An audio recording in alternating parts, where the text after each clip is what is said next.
मगर मुझे जो सबसे बड़ी तकलीफ हो रही है वो ये है कि उन एरियाज जो अफगान तालिबान के कंट्रोल में थे इस हुकूमत से पहले, माने कि जो 70% 60% जो इलाका था जो हर वक्त अफगान तालिबान के कंट्रोल में था, उन इलाकों से हमारे पे अटैक्स हो रहे हैं इस वक्त।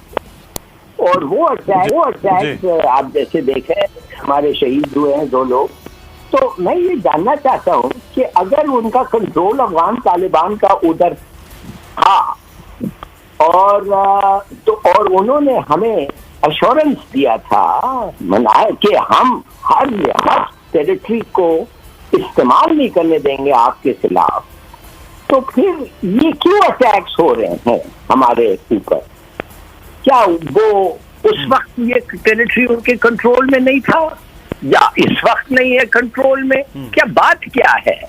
और अटैक्स होते हैं और हमारे लोग शहीद होते हैं, तो उनका ये बयान कि आपका और टीटीपी का जो मसला है आप वो खुद सेटल करें, वो आपका और उनका मसला है, इसका क्या मतलब है भाई? माने कि अगर टीटीपी आपके मुल्क से हमें अटैक करती है तो वो मसला हमारा और टीटीपी है, आप दरमियान में आते ही नहीं है।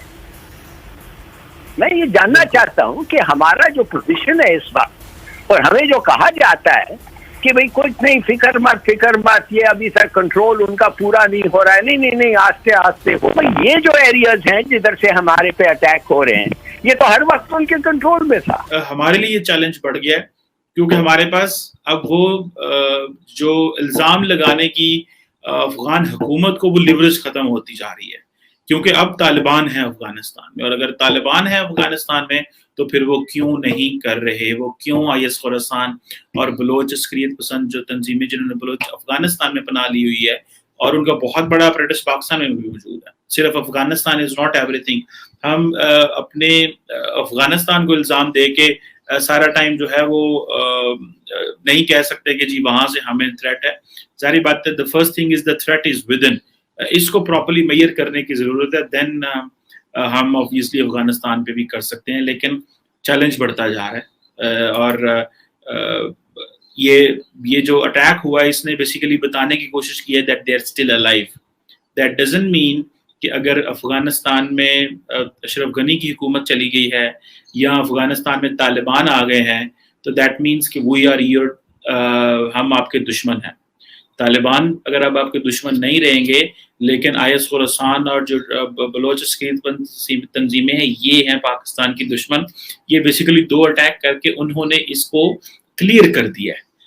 ये जो 2 अटैक हैं, उससे पहले तो चीजें संभल रही थी क्योंकि तालिबान पावर में आ रहे थे, अमरीकी जा रहे थे, 31 अगस्त को चले गए, और अब देखें कि 30 अगस्त को वो चले गए थे तो उनके जाने के 5 दिन बाद ही ये हमला हो गए हैं। सो आप इमेजिन कर सकते हैं कि किस तरह TTP और जो बलोच अस्करियत पसंद तंजीमें हैं वो एक तासुर देने की कोशिश कर रही हैं, एक मैसेजिंग कर रही हैं। जब इस तरह के ग्रुप्स हमले करते हैं रियासत के ऊपर, रियासती अनासर के ऊपर, तो फिर आप समझ लें कि वो बेसिकली पैगाम दे रहे होते हैं। So let's hope how this Pakistani state takes them. और जैसे मैंने पहले कहा कि हमारे पास चॉइसेस कम हो रही हैं, so we have to hit them hard and we have to hit them now। Balochistan के दारुल हुकूमत क्वेटा में एक बम धमाके में 4 फ्रंटियर कोर यानी FC के एहलकार जो हैं वो शहीद हो गए। 16 एयर सिक्योरिटी एहलकार समेत तकरीबन 18 अफराद जख्मी हुए। और पुलिस के एक सीनियर हुक्काम ने यह बताया कि धमाका FC की चौकी के करीब हुआ और ये धमाका क्वेटा शहर के नवाई इलाके हज़ार गंजी में सोना खान थाने के इलाके में हुआ। अब पुलिस एहलकार ने यह भी बताया कि जब FC वाले यहाँ पे खड़े हुए थे तो इनके करीब एक ज़ोरदार धमाका हुआ और उनका कहना था कि धमाके में 2 एहलकार तो मौके पे ही शहीद हो गए, जबकि बाकी 2 ने अस्पताल में जाके दम तोड़ा। बहरहाल पुलिस एहलकार ने यह भी बताया कि इस इलाके में आम अफराद बहुत ज़्यादा होते हैं, लेकिन चूँकि धमाका सुबह को हुआ इस वजह से धमाके के वक्त आम लोगों की तादाद यानी ज़्यादा बड़ी तादाद वहाँ मौजूद नहीं थी।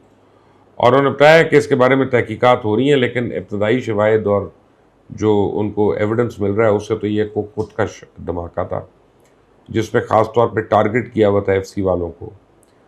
ऐनी शाहिदों ने बताया कि जाए वकूफ़ पे मुख्तलिफ जगहों पे आज़ा, इंसानी आज़ा जो थे वो बिखरे पड़े थे।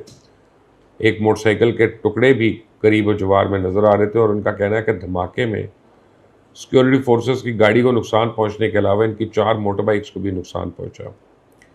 अब गैस करें, कलअदम तहरीक तालिबान पाकिस्तान ने FC एहलकारों पर हमले की जिम्मेदारी कबूल कर ली है और उन्होंने एक बयान में कहा है कि क्वेटा मस्तूंग रोड पर FC एहलकारों को बारूदी जैकेट और बारूद से भरी मोटर बाइक के जरिए हदफ बनाया गया। अब बलूचिस्तान के दारुल हुकूमत क्वेटा में अब 4 हफ्तों में ये दूसरा बड़ा धमाका है और इससे पहले क्वेटा शहर के अंदर आपको याद होगा कि सरीना होटल में 8 अगस्त को एक धमाका हुआ था। अब दूसरी तरफ अफगानिस्तान में 20 साल जंग के दौरान तकरीबन 33,000 बच्चे हलाक और माजूर हो चुके हैं।